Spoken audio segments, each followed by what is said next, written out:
ಹಣ್ಣುಗಳ ರಾಜ ಮಾವು ಎಂಬುದು ಸಾರ್ವತ್ರಿಕ.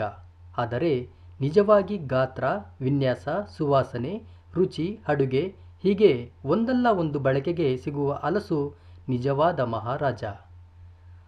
ಹಲಸು ಆರೋಗ್ಯದಾಯಕ ಮತ್ತು ತನ್ನ ಮೌಲ್ಯವರ್ಧಿತ ಉತ್ಪನ್ನಗಳೊಂದಿಗೆ ಸದಾ ಬೇಡಿಕೆ ಹೆಚ್ಚಿಸಿಕೊಂಡಿರುವ ಹಣ್ಣು. ಕೇರಳದಲ್ಲಿ ಅಲ್ಲಿನ ಸರ್ಕಾರ ಹಲಸನ್ನು ರಾಜ್ಯದ ಹಣ್ಣಾಗಿ ಘೋಷಿಸಿದೆ. ನಮ್ಮ ಕರ್ನಾಟಕ ರಾಜ್ಯದ ದಕ್ಷಿಣ ಭಾಗ ಹಾಗೂ ಕರಾವಳಿ ಪ್ರದೇಶದಲ್ಲಿ ಹಲಸನ್ನು ವ್ಯಾಪಕವಾಗಿ ಬೆಳೆಯಲಾಗುತ್ತಿದೆ. ಅದರಲ್ಲೂ ಬೆಂಗಳೂರು ಗ್ರಾಮಾಂತರ ಜಿಲ್ಲೆ ದೊಡ್ಡಬಳ್ಳಾಪುರ ತಾಲೂಕಿನ ತೂಬಗೆರೆ ಹಲಸು ತನ್ನದೇ ಆದ ಗಾತ್ರ, ಬಣ್ಣ, ಸುವಾಸನೆ ಮತ್ತು ಸವಿರುಚಿ ವೈಶಿಷ್ಟ್ಯಗಳೊಂದಿಗೆ ಹಣ್ಣು ಪ್ರಿಯರ ಮನೆಮಾತಾಗಿದೆ.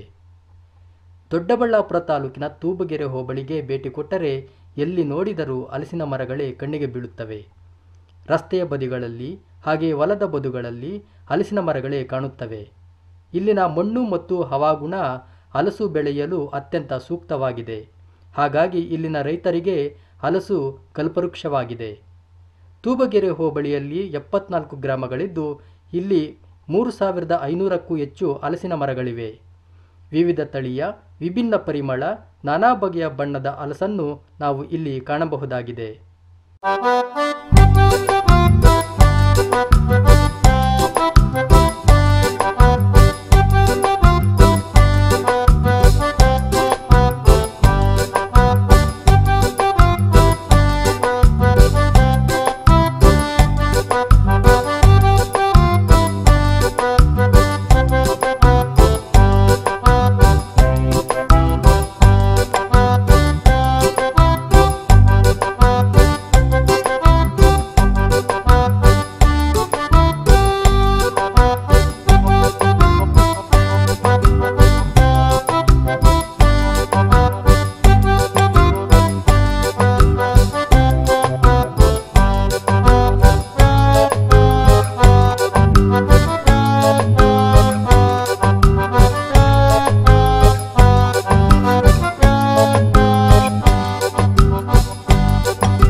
ನಮ್ಮ ಹೆಸರು ರವಿಕುಮಾರ್ ಅಂತ. ತೂಬಗೆರೆ ಹೋಬಳಿ ಹಲಸು ಬೆಳೆಗಾರರ ಸಂಘದಲ್ಲಿ 2009ರಿಂದ ಕಾರ್ಯದರ್ಶಿಯಾಗಿ ಕೆಲಸ ಮಾಡ್ತಾಯಿದ್ದೇನೆ. ಎಂಟೈರ್ ತೂಬ್ಗೆರೆ ಹೋಬಳಿಲಿ 74 3,500 ಮರನ ಐಡೆಂಟಿಫೈ ಮಾಡಿದೆ ಸೈನ್ಸಿಸ್ಟ್ಗಳ ನೇತೃತ್ವದಲ್ಲಿ. ಇದರಲ್ಲಿ ತೂಬ್ಗೆರೆ ಹೋಬಳಿಲಿ ಸುಮಾರು ಒಂದು 4ರಿಂದ 5 ತಳಿ ಇದೆ. 5 ತಳಿಗೆ ಹೆಸರು ಅಂತಂದರೆ ಕೆಂಪು ರುದ್ರಾಕ್ಷಿ, ಹಳದಿ ರುದ್ರಾಕ್ಷಿ, ಏಕಾದಶಿ ಹಲಸು, ಶಿವರಾತ್ರಿ ಹಲಸು, ಚಂದ್ರ ಹಲಸು, ಬಂಗಾರದ ಹಲಸು ಅಂತ ಈ ಥರ ಹೆಸರುಗಳನ್ನ ಕೊಟ್ಟಿದ್ದೀವಿ. ಶಿವರಾತ್ರಿ ಹಲಸು ಅಂದರೆ ಶಿವರಾತ್ರಿ ಮುಂಚೆ 1 ತಿಂಗಳಿಗೆ ಬರೋದ್ರಿಂದ ಅದನ್ನು ಶಿವರಾತ್ರಿ ಹಲಸು ಅಂತ ಹೆಸರಿಟ್ಟಿದ್ದೀವಿ. ಬಟ್ ಬಂಗಾರದ ಕಲರ್ ಬರುತ್ತೆ, ಒಳ್ಳೆ ಸಿಹಿ ಇದೆ, ಒಳ್ಳೆ ಮಾರ್ಕೆಟಿಂಗ್ ಇದೆ. ಇನ್ನು ಕೆಂಪು ರುದ್ರಾಕ್ಷಿ, ಹಳದಿ ರುದ್ರಾಕ್ಷಿ ಅಂತಂದರೆ ಅದು 4 kg ಒಳಗಡೆ ಬರ್ತದೆ ಹಣ್ಣು, 4 kg ಮೇಲೆ ಬರೋಲ್ಲ. ಒಂದು ಮರಕ್ಕೆ 150ರಿಂದ 300 ಹಣ್ಣು ಬಿಡ್ತದೆ. ಅದು ಒಳ್ಳೆ ಸಿಹಿಯಾಗಿರ್ತದೆ, ಎಲ್ಲ ಕಡೆ ಅದಕ್ಕೆ ಭಾಳ ಬೇಡಿಕೆ ಇದೆ. ಇನ್ನು ಬಂಗಾರದ ಹಲಸು ಅಂದರೆ ಗೋಲ್ಡ್ ಕಲರ್ ಬರುತ್ತೆ, ಗೋಲ್ಡ್ ಕಲರ್ ಬರೋದ್ರಿಂದ ನಾವು ಅದನ್ನ ಬಂಗಾರದ ಹಲಸು ಅಂತ ಕರಿತೀವಿ. ಇನ್ನು ಚಂದ್ರ ಹಲಸು ಅಂದರೆ ಅರ್ಥ ಹುಣ್ಣಿಮೆ ಚಂದ್ರನ ಬಣ್ಣ ಬರೋದ್ರಿಂದ ಅದಕ್ಕೆ ಚಂದ್ರ ಹಲಸು ಅಂತ ನಾವು ಹೆಸರಿಟ್ಟಿದ್ದೀವಿ. ಮತ್ತು ಇನ್ನೂ ಒಂದು ಹೆಸರು ಅಂದರೆ ಏಕಾದಶಿ, ಬಿತ್ತನೆ ಏಕಾದಶಿ ಅಂತ ನಾವು ಕರಿತೀವಿ. ಈ ಬಿತ್ತನೆ ಏಕಾದಶಿ ಟೈಮಲ್ಲಿ ಹಬ್ಬಗಳು ಮಾಡಿದ್ರೆ ಒಳ್ಳೆ ಭಾಳ ಬೇಡಿಕೆ ಇರುತ್ತೆ. ಇದನ್ನು ಏಕಾದಶಿ ಕಳೆದ ಮೇಲೆ ಕೂಡ 1 ತಿಂಗಳಿರೋದ ಏಕಾದಶಿ ಹಲಸು ಅಂತ ನಾವು ನೇಮ್ ಕೊಟ್ಟಿದ್ದೀವಿ. ತೂಬೆಗೆರೆ ಹಲಸು ವಿಶೇಷತೆ ಅಂತಂದರೆ ಈಗ ಮಂಗಳೂರು ಹಲಸು ತೊಗೊಳ್ಳಿ, ಹಾಸನ ಹಲಸು ತೊಗೊಳ್ಳಿ, ಸಕ್ಕರೆಪಟ್ಟಣ ಸಕ್ಕರೆ ಹಲಸು ಅಂತ ಬೋರ್ಡ್ ಹಾಕೊಂಡಿರ್ತೀವಿ ತೀರ್ಥಹಳ್ಳಿಲಿ. ಬಟ್ ನಮ್ಮ ಹಣ್ಣಲ್ಲಿ ನಾವು ಲ್ಯಾಬ್ಗೆ ತೊಗೊಂಡೋಗಿ ಹಾಕಿದ್ರೂ ಕೂಡ 25ರಿಂದ 28-30% ಸಿಹಿ ಅಂಶ ನಮ್ಮಲ್ಲಿ ಹಣ್ಣಲ್ಲಿ ಬರುತ್ತೆ. ಬಟ್ ಬೇರೆ ಕಡೆಯಲ್ಲಿ ಹಣ್ಣಲ್ಲಿ ಬರೋಲ್ಲ. ಆಮೇಲೆ ನಮ್ಮದು ತುಳುವ ಬರೋಲ್ಲ, ನಾರು ಥರ ಬರೋಲ್ಲ, ಹಣ್ಣು ಕೊಬ್ಬರಿ ಥರ ಇರ್ತದೆ. ಆಮೇಲೆ ನಮ್ಮಲ್ಲಿ ಸುಮಾರು 3-4 ಥರ ಬಣ್ಣ ವೆರೈಟಿ ಇದೆ. ಆರೆಂಜ್ ಕಲರ್ ಬರುತ್ತೆ, ರೆಡ್ ಕಲರ್ ಬರುತ್ತೆ, ವೈಟ್ ಕಲರ್ ಬರುತ್ತೆ, ಗೋಲ್ಡ್ ಕಲರ್ ಬರುತ್ತೆ. ಈ ಥರ ವಿಶೇಷವಾದ ತಳಿಗಳಿರೋದನ್ನ ನಮ್ಮ ಹಣ್ಣು ಒಂದು ಒಳ್ಳೆ ಗುಣಮಟ್ಟನ ಇವತ್ತು ಕಾಪಾಡ್ಕೊತಾ ಇದ್ದೀವಿ. ಇದರಲ್ಲಿ 3 ಆಪ್ಷನ್ಸ್ ಇದೆ ಹಲಸಲ್ಲಿ. 3 ಆಪ್ಷನ್ಸ್ ಅಂದರೆ, ಒಂದು ಮರದಲ್ಲಿ ಹಣ್ಣು ಬಂತು ಅಂದರೆ ಹಣ್ಣನ್ನು ತಿನ್ನಲಿಕ್ಕೆ ಉಪಯೋಗಿಸ್ಬೋದು. ಎರಡನೇದು ಹಣ್ಣು ತಿನ್ಲಿಕ್ಕೆ ಲಾಯಕ್ಕಿಲ್ಲ, ಅದು ಹಣ್ಣು ಚೆನ್ನಾಗಿ ಬರ್ತಾಯಿಲ್ಲ ಅಂದರೆ ಸಾಂಬಾರು ಕಾಯಿ ಕೊಡ್ಬೋದು. ಮೂರನೇದು ಹಣ್ಣು ಬರಲಿಲ್ಲ, ಕಾಯಿನೂ ಬರಲಿಲ್ಲ, ಮರ ಬೆಳ್ಕೊಂಡು ಬಂತು, ಬರೀ ಸೊಪ್ಪು ಬಿಡ್ತಾಯಿದೆ ಅಂದರೆ ನಮ್ಮೂರಲ್ಲಿ ಒಬ್ಬ ರೈತ ಇದ್ದಾನೆ ಕೃಷ್ಣಪ್ಪ ಅಂತ. ಇತ್ತಲೇ ಇವಾಗ ನೋಡಿದ್ರಿ ಕಾಚಳ್ಳಿಲಿ, ಇವಾಗ ನಾನು ಕಾಚಳ್ಳಿ ಗ್ರಾಮದಲ್ಲಿ ನಿಂತಿದ್ದೀನಿ. ಮನೆಗೂ ಒಂದು 3 ಮರ ಇತ್ತಲಲ್ಲಿ ಹೊಲದಲ್ಲಿ ಎಲ್ಲ ಇದೆ. ಆ 2 ಮರದಲ್ಲಿ ಆ ರೈತ ವರ್ಷಕ್ಕೆ 3 ಆಡನ್ನು ಮೇಯಿಸಿ ಒಂದೊಂದು ಆಡನ್ನು 10,000, 25,000-30,000 ರೂಪಾಯಿಗೆ ಸಂಪಾದನೆ ಮಾಡಿ ಇದರ ಎಲೆಯಿಂದ ಮೇಯಿಸಿ.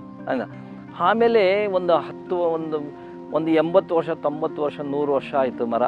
ವುಡ್ಡಿಗೆ ಲಂಸಮ್ 25,000-30,000 ರೂಪಾಯಿ ವುಡ್ಡಿಗೆ ಲಂಸಮ್ ಬೇಡಿಕೆ ಇದೆ. ಇವತ್ತು ಮನೆ ಮರಮಟ್ಟಗಳಿಗೆ ಈ ಕೆಲವು ತಪಲ ವೀಣೆ ಪರಿಕರಗಳಿಗೆಲ್ಲ ಒಂದು ವುಡ್ಡಿದು ಭಾಳ ಒಂದು ಫೇಮಸ್ ಆಗಿದೆ. ಪರಿಕರಗಳಿಗೆ ಅವತ್ತು ಕೂಡ ನಮಗೆ ಇದೆ.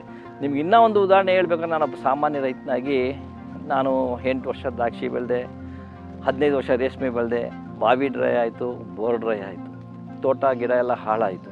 ಇವತ್ತು ನಮ್ಮ ಅಜ್ಜಿ ಮಾಡಿದ್ರೆ 1 ಮರ ನಗ್ನಗ್ತಾ ಇದೆ. ಈಗ ಅದರಲ್ಲಿ 1 ಲಕ್ಷ ರೂಪಾಯಿ ಆ ಮರ ಆದಾಯ ಕೊಟ್ಟಿದೆ. ನಾವು ಯಾವುದೇ ಮರಗಳು ತೊಗೊಳ್ಳಿ, ನಮಗೆ ಬೆಳೆಗಳಿಗೆ ತೊಂದರೆ ಬರ್ತದೆ. ಈ ಹಲಸಿನ ಮರ ಅಂತ ಬೆಳೆಗಳಿಗೆ ಸುತ್ತಮುತ್ತ ಯಾವುದೇ ತೊಂದರೆಗಳಲ್ಲ. ನೀವು ಪ್ರಾಕ್ಟಿಕಲ್ ನೋಡ್ತಾ ಇದ್ದೀರಿ, ಕೆಳಗಡೆ ಜೋಳ ಚೆಲ್ಬೋದು, ತೊಗರಿ ಹಾಕ್ಕೊಬೋದು, ಯಾವುದೇ ಬೆಳೆಗಳಿಗಂತೂ ತೊಂದರೆ ಇಲ್ಲ. ಆಮೇಲೆ ಈ ಹಲಸಿನ ಮರ ಒಂದು ಸಾರಿ ನಾವು ನೆಟ್ಟರೆ ನಿಮ್ಮ ಜೀವನ ಪೂರ್ತಿ ಯಾವಾಗಲೂ ನೀವು ಅದಕ್ಕೇನು ಕೊಡಬೇಕಾದಂತಿಲ್ಲ. ನಾವು ಯಾವುದೇ ಔಷಧಿ ಆಗಲಿ, ಯಾವುದೇ ರಾಸಾಯನಿಕ ಗೊಬ್ಬರ ಆಗಲಿ ನಾವು ಕೊಡ್ತಾಯಿಲ್ಲ. ಒಂದು ನಾವು ಬೆನ್ನು ತಟ್ಟಿ ಹೇಳ್ಕೋಬೇಕು ಅಂತ ನಾವು ತೂಬೆಗೆರೆ ಹೋಬಳಿ ರೈತರು ನಾವು ಹೇಳೋದು ಅಂದರೆ, ಒಂದು ಕುಟುಂಬಕ್ಕೆ 4 ಮರ ಇದ್ದರೆ 4 ಜನ, ಒಬ್ಬ ಮಗುನಾಗಲಿ 2 ಮಕ್ಕಳನ್ನಾಗಲಿ ಅದು ಕಾಪಾಡುತ್ತೆ ಅನ್ನೋ ಒಂದು ವಿಚಾರ ನಮಗೆ. 2009ರಲ್ಲಿ ಸಂಘ ರಿಜಿಸ್ಟ್ರೇಷನ್ ಆಗಿದ್ದು. 2009 ಸಂಘ ರಿಜಿಸ್ಟ್ರೇಷನ್ ಆದ ತಕ್ಷಣ ನಾವು ಇದು ಬರೋದು ವರ್ಷದಲ್ಲಿ 2 ತಿಂಗಳು ನಮಗೆ ಬರೋದು. ವರ್ಷಕ್ಕೆ 2 ಮೀಟಿಂಗ್ ಕರಿತಾವೆ. ಖರ್ಚು ವೆಚ್ಚಗಳನ್ನ ಇದೆಲ್ಲ ತೆಗೆದು ವೆಚ್ಚಗಳನ್ನ ಎಲ್ಲಿ ಮಾರಾಟ ಮಾಡಬೇಕು, ಈ ನಮ್ಮಲ್ಲಿ ಯಾರು ಎಷ್ಟು ಜನ ಯಾವ ಕಡೆ. ಇವಾಗ ಮಂಗಳೂರಲ್ಲಿ ಮೇಳ ನಡೀತದೆ, ಮೊನ್ನೆ ಮೈಸೂರಲ್ಲಿ ನಡೀತು, ಟಮ್ಕ ಕೋಲಾರ ನಡೀತು. ಈ ಥರ 10 ಜನ ಒಂದೊಂದು ಕಡೆ ಹೋಗಿ ನೀವು ಮಾರ್ಕೆಟಿಂಗ್ ಸ್ವತಃ ಮಾರಾಟ ಮಾಡಿ ಅಂತ ಹೇಳ್ಬಿಟ್ಟು ನಾವು ಸಂಘಟನೆ ಮಾಡಿ ಕಳಿಸ್ತೀವಿ. ಆಮೇಲೆ ಕೆಲವು ರೈತರು ಏನು ಮಾಡ್ತಾರೆ, ಈಗ ಮಧ್ಯಮವರ್ತಿಗಳು ಕೊಡೋದಿಲ್ಲ. ಈಗ ನಮಗಿಲ್ಲಿ ನಂದೀಸ್ ರೋಡ್ ಹತ್ರ, ಘಾಟಿ ರೋಡ್ ಹತ್ರ 2 ಹಣ್ಣು 3 ಹಣ್ಣು ಸೈಕಲ್ಗೆ ಒಂದು ಲೂನಾದಲ್ಲಿ ಇಕ್ಕೊಂಡ್ರೆ 1,000 ರೂಪಾಯಿ ಅಲ್ಲಿ ಚಿಲ್ಲರೆ ಮಾಡಿ ಮಾರ್ಕೊಂಬರ್ತಾರೆ. ಆಮೇಲೆ ಸ್ವತಃ ಈಗ ಏನು ಮಾಡ್ತಾರೆ ಅಂತಂದರೆ, ಈಗ ಹೇಳ್ತಾರೆ ನಮ್ಮ ರೈತರಣ್ಣ ಎಲ್ಲಿದೆ ಅಂತ, ಎಲ್ಲಿದೆ ಅಣ್ಣ ಮೇಳ ಎಲ್ಲಿದೆ, ಎಲ್ಲಿ ಏನು ಮಾಡ್ಬೋದು ಅಂತ. ಇವಾಗ ಹೆಬ್ಬಾಳದಲ್ಲಿ ಫುಟ್ಪಾತ್ ಮೇಲೆ ನಿಂತ್ಕೊಂಡು ಅವರೇ ಮಾರ್ತಾರೆ, ಸುಂಕದ ಕಟ್ಟೆಯಲ್ಲಿ ಫುಟ್ಪಾತ್ ಮೇಲೆ ನಿಂತ್ಕೊಂಡು ಅವರೇ ಮಾರ್ತಾರೆ.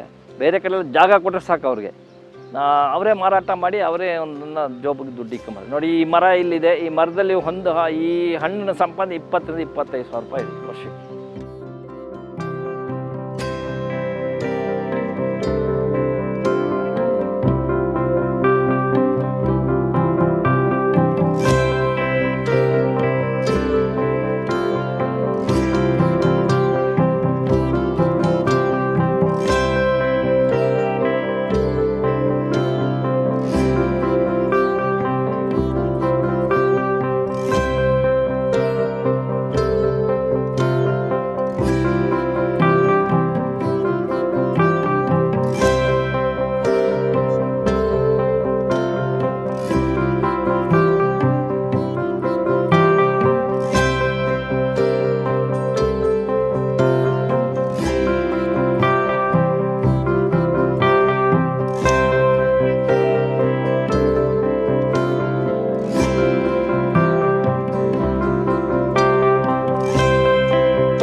ಹೆಸರು ಶ್ರೀನಿವಾಸ ಮೂರ್ತಿ ಅಂತ.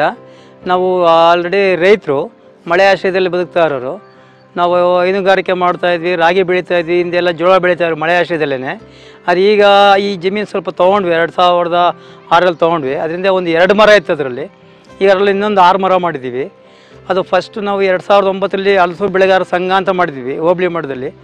ಸಂಘ ಮಾಡೋಕ್ಕೆ ಮುಂಚೆ ಯಾರಿಗೋ ಒಂದಷ್ಟು ಹಣ್ಣು ಕೊಡೋದು, ಬಂದವ್ರು ಕೇಳಿದವ್ರಿಗೆ ಕೊಡೋದು, ಎಷ್ಟೊಂದಷ್ಟು ಅದರಲ್ಲಿ ಮಾರ್ಕೆಟಿಂಗ್ ನಮಗೆ ಗೊತ್ತಿರಲಿಲ್ಲ.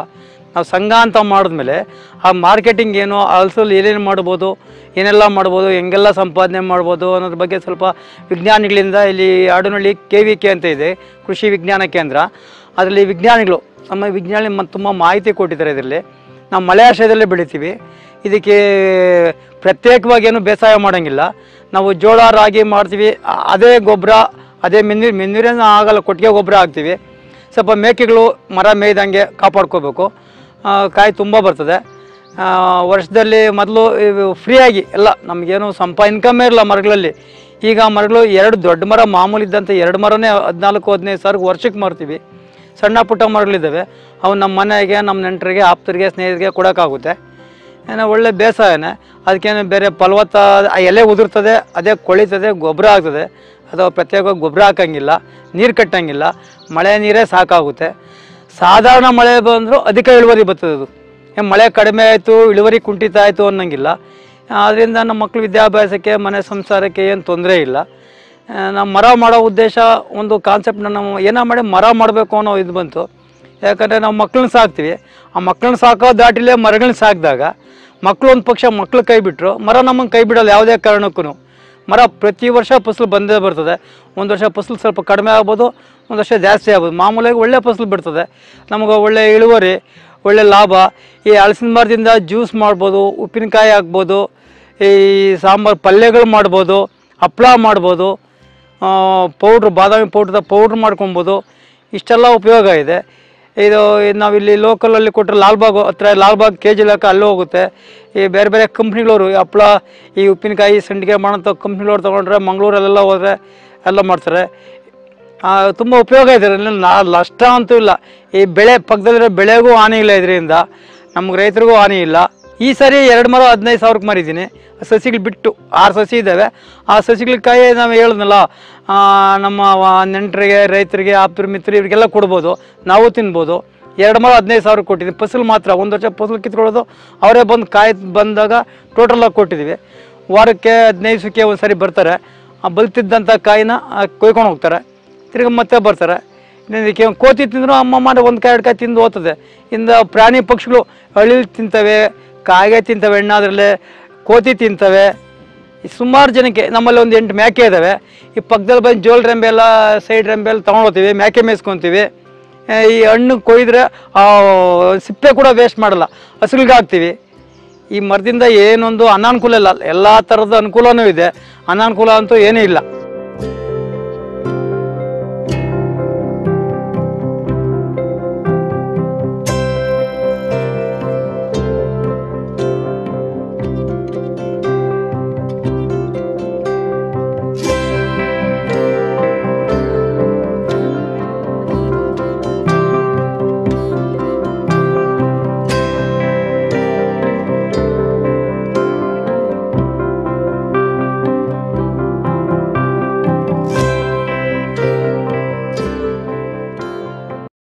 ಚಿಗೋರಾ ಚಾನೆಲ್ಗೆ ನೀವು ಇನ್ನೂ ಸಬ್ಸ್ಕ್ರೈಬ್ ಆಗಿಲ್ಲ ಅಂತಂದ್ರೆ ಈಗಲೇ ಸಬ್ಸ್ಕ್ರೈಬ್ ಆಗಿ. ಹಾಗೆ ಇನ್ನೂ ಹೊಸ ವಿಡಿಯೋನ ನೀವು ನೋಡ್ಬೇಕಂತಂದ್ರೆ ಈ ಕೂಡಲೇ ಬೆಲ್ ಬಟನ್ನ ಕ್ಲಿಕ್ ಮಾಡಿ.